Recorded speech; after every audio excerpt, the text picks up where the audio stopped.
Hello everyone, this is Dr. Indu, Assistant Professor, Bhagat Phool Singh, Mahila Vishwavidyalaya, Kanpur Kala, Sonipat.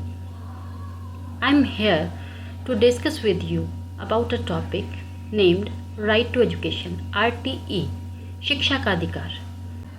Right to education जो विषय है ये अध्यापन की जितने भी कोर्सेज हैं लाइक बीएड, एमएड, डीएड, इनके अलावा एचटेट और अध्यापन के जितने भी कॉम्पिटिटिव एग्ज़ाम्स हैं उनमें एक टॉपिक की तरह हमें देखने को मिलता है. Other than this academic reasons we all must know about this act. वो कहते हैं ना कि जो इंसान है वो एक सामाजिक प्राणी है, तो शिक्षा वह साधन है जो एक प्राणी को असल में सामाजिक बनाती है. तो हम सभी के लिए शिक्षा का लेना बेहद ज़रूरी है. जैसे कि हम सभी जानते हैं कि किसी भी देश का विकास वहाँ रहने वाले लोगों के विकास पर निर्भर करता है, और लोगों का विकास इस बात पर निर्भर करता है कि जिस देश में वो रहते हैं वहाँ उन्हें किस प्रकार की शिक्षा दी जाती है. हमारे देश में शिक्षा का स्थान पहले से बहुत उच्च था. अगर पुरातन भारत में हम देखें तो शिक्षा को तीसरा नेत्र माना जाता था, जिसके होने से मनुष्य के आगे बढ़ने के रास्ते खुल जाते. संस्कृत में एक कहावत है, स्वदेश पूज्यता रजा, विद्यावान सर्वत्र पूज्यता. अर्थात कि एक राजा का आदर उसके राज्य में तो होता है, किंतु एक शिक्षित प्राणी का आदर पूरे समाज में होता है. शिक्षा ना सिर्फ बालक को एक माँ की तरह पालती है, बल्कि एक पिता की तरह उसका मार्गदर्शन कर जीवन में आने वाली सभी परेशानियों से जूझने के काबिल भी बनाती है. इसलिए शिक्षा का मनुष्य के जीवन में होना बेहद ज़रूरी है. दूसरे शब्दों में कहें तो शिक्षा वह सबसे मजबूत साधन है जो जीवन में विकास के अवसर पर प्राप्त करने का मार्ग खोलता है. Education is that strongest instrument that opens the way to get opportunities in life to develop. Everybody has a right to develop, so education must be granted to all. It is also required for the proper development of a nation, as it increases the productivity of the citizen. प्रत्येक व्यक्ति को विकास करने का अधिकार है, इसलिए सभी को शिक्षा दी जानी चाहिए. राष्ट्र के समुचित विकास के लिए भी इसकी आवश्यकता है, क्योंकि यह नागरिकों की उत्पादकता को भी बढ़ाती है. To make education a fundamental right, in India, various discussions have been done after the recommendations of various committees, and finally, on 4th August 2009, Indian Parliament passed an act called Right to Education Act that came into effect on 1st April 2010. शिक्षा को एक मौलिक अधिकार बनाने के लिए भारत में विभिन्न समितियों की सिफारिशों के बाद विभिन्न चर्चाएं की गई, और अंत में 4 अगस्त 2009 को भारतीय संसद ने शिक्षा का अधिकार अधिनियम नामक एक अधिनियम पारित किया, जो लागू हुआ 1 अप्रैल 2010 को.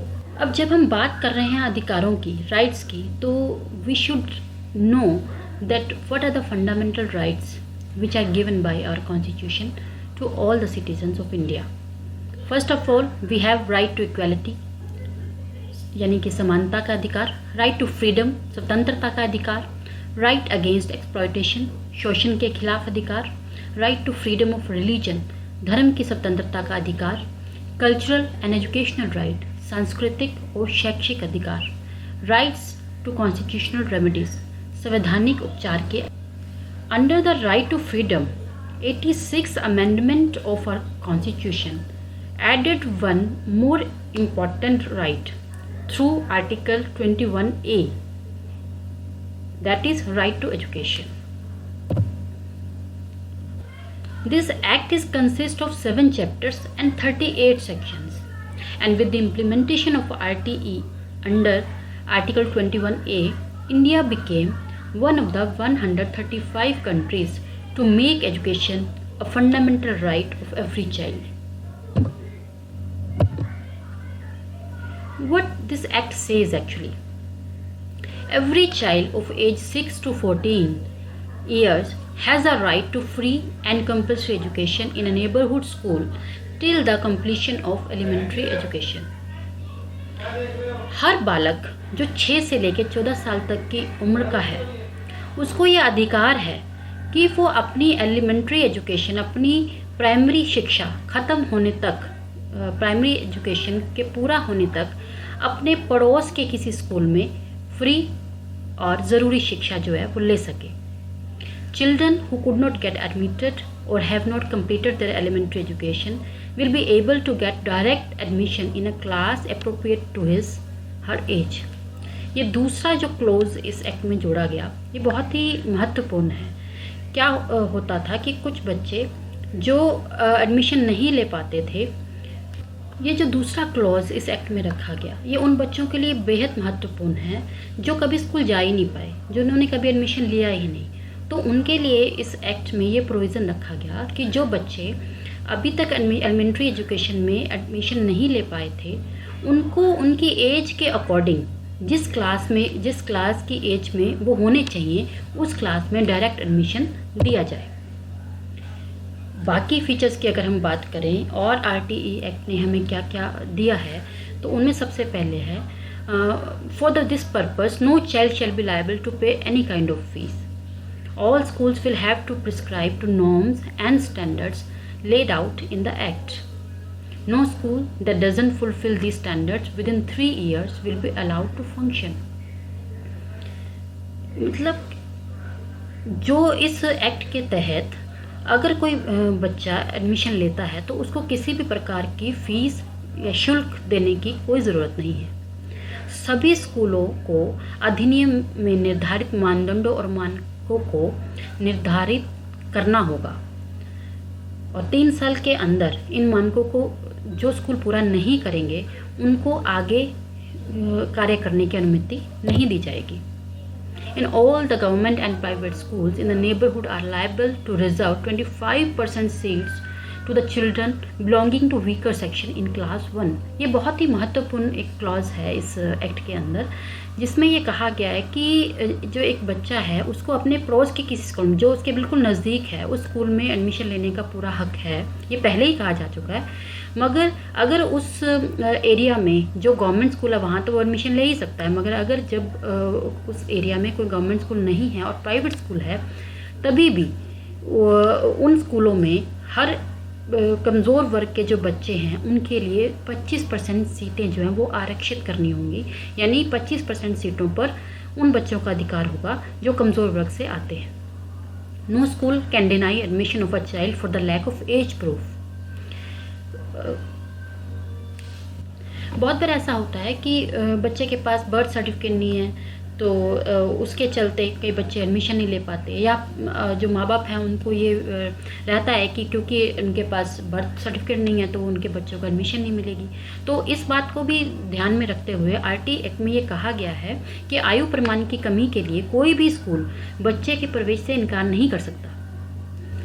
एक समय था जब बच्चों को जब स्कूलों में पढ़ाया जाता था तो बहुत सारी ऐसी शिकायतें आती थी कि जो टीचर्स हैं वो बच्चे को कॉर्पोरल पनिशमेंट देते हैं, मारते हैं, और वो एक बच्चे जो थे वो उसको एक बहाने की तरह भी लेने लग गए थे कि स्कूल इसलिए नहीं जाना क्योंकि उनको वहाँ पे उनकी पिटाई की जाएगी या उनको परेशान किया जाएगा. तो उस बात को भी ध्यान में रखते हुए RTE एक्ट में इस चीज़ को मेंशन किया गया कि फिजिकल पनिशमेंट और mental harassment should not be given to the child at any cost, कि किसी भी कीमत पर बच्चे को शारीरिक दंड या मानसिक प्रताड़ना जो है वो नहीं दी जा सकती. RTE एक्ट आने से पहले स्कूलों की जो दशा थी वो बहुत ही दयनीय थी. कई स्कूलों में टीचर्स बहुत थे मगर बच्चे नहीं थे, और कभी कभी ऐसा भी होता था कि बच्चे स्कूल में बहुत ज़्यादा हैं मगर टीचर अवेलेबल नहीं है. तो उस चीज़ को ठीक करने के लिए RTE एक्ट ने एक रेशो निर्धारित कर दी, एक अनुपात निर्धारित कर दिया कि इस अनुपात में टीचर और स्टूडेंट एक स्कूल के अंदर होने चाहिए. तो क्लास 1 to 5 यानी प्राइमरी क्लासेस के लिए जो रेशो तय की गई वो कुछ इस तरीके से थी कि हर 30 बच्चे के ऊपर एक टीचर होगा, जब अगर उस स्कूल की संख्या 120 है. A primary school that have total number of 120 students will have one teacher for every 30 students. Likewise, the schools which will have the number of students more than 120 and less than 200 students, that will be liable to have one teacher on 40 students and one headmaster or mistress. More than that, that is more than 200 students, also there will be one teacher on 40 students. And for the classes 6 to 8 elementary classes, they will be the ratio will be 1:35. That means for every 35 students there will be one teacher. Other than the above, some more points were mentioned in this act. As we have already discussed, that the child of 6 to 14 years is liable to has a right to get admitted in a neighborhood school. Now, what is the meaning of neighborhood school? The RTA Act mentioned here that a school would be there within the distance of every 1 kilometer for the students of 1st to 5th classes and 3 kilometers for 6th to 8th class. That means this act make the state, either it is government school or private school, either it is state government or central government, they are responsible to establish schools within the prescribed area. That is, at every 1 kilometer there should be a school for students of 1st to 5th class, and at every 3 kilometers the school should be there for 6th to 8th class. It is the responsibility of the state to give the schools at this distance. Other than that, if due to some circumstances, due to some situations, the state is not able to provide these schools at the government level, then it's the responsibility of private schools to get those children admitted in their schools. Secondly, it is necessary to all schools to establish school management committees that include 75 parents. This point is specially mentioned for the private schools actually. As in government schools, the school management committee is already there, but in private schools it was mentioned that 70% parents should be included in the school management committee so that the authoritative attitude of the school managements can be handled. प्रथम से 5वीं तक की कक्षा के छात्रों के लिए हर 1 किलोमीटर की दूरी और 6वीं से 8वीं कक्षा के लिए 3 किलोमीटर की दूरी के भीतर स्कूल होने चाहिए। सभी स्कूलों के लिए आवश्यक है कि वे स्कूल प्रबंधन समिति की स्थापना करें जिसमें 75% अभिभावक शामिल हों। After setting the responsibility of state, central government, state government, school management, this act also given some responsibility to our teachers. So what is the role of a teacher in this act is maintain regularity and punctuality in the school, complete entire curriculum in specified time, assesses the learning ability of each child and provide supplementary additional instructions if required, hold regular PTM and apprise them of regularity in attendance, learning abilities, progress and other issues concerning the child.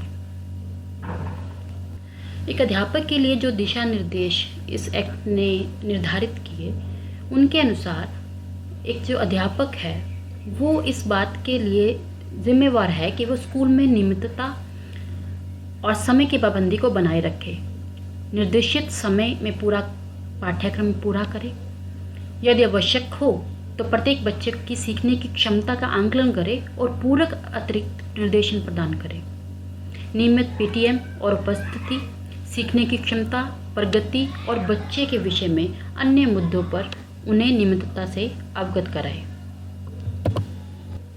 इस प्रकार हम कह सकते हैं कि शिक्षा का ये जो अधिकार है ये बच्चों के लिए बनाया गया, मगर उन बच्चों को स्कूलों तक लेकर आना ये हमारे गवर्नमेंट, हमारी सरकार, हमारे स्कूल्स और सबसे ज़्यादा इसमें जो रोल है हमारे टीचर्स, इनको इस प्रकार हम कह सकते हैं कि ये जो शिक्षा का अधिकार है ये बच्चों के लिए बनाया गया, 6 से 14 साल तक के बच्चों के लिए बनाया गया, मगर इस एक्ट को लागू करना हमारी सरकारें, स्टेट की हो या सेंटर की हो, हमारे स्कूल के जो प्राध्यापक हैं और जो हमारे टीचर्स हैं, इनके ऊपर निर्भर करता है।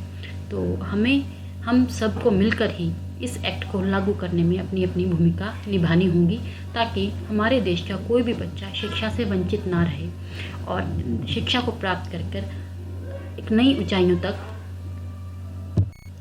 अंत में हम कह सकते हैं कि शिक्षा का यह अधिकार 6 से 14 साल तक के उन सभी बच्चों के लिए है जो शिक्षा लेना चाहते हैं। तो अंत में हम ये कह सकते हैं कि शिक्षा का यह अधिकार 6 से 14 साल तक के हर बच्चे के लिए है, चाहे उसके माता पिता हों या ना हों, मगर उसे अपनी ज़िंदगी में आगे बढ़ने का पूरा अधिकार है और आगे बढ़ने के लिए उसे शिक्षा का लेना बेहद ज़रूरी है। तो ये हमारी सरकारें, हमारे स्कूल के मैनेजमेंट्स और हम अध्यापकों की जिम्मेवारी बनती है कि हम उन बच्चों को स्कूलों तक लेकर आएँ। हर बच्चा जो हमारे देश में 6 से 14 साल तक की उम्र का है, वो स्कूल में होना चाहिए और उसे शिक्षा मिलनी चाहिए, ताकि वो अपनी ज़िंदगी को एक दिशा दे सके। धन्यवाद। Thank you.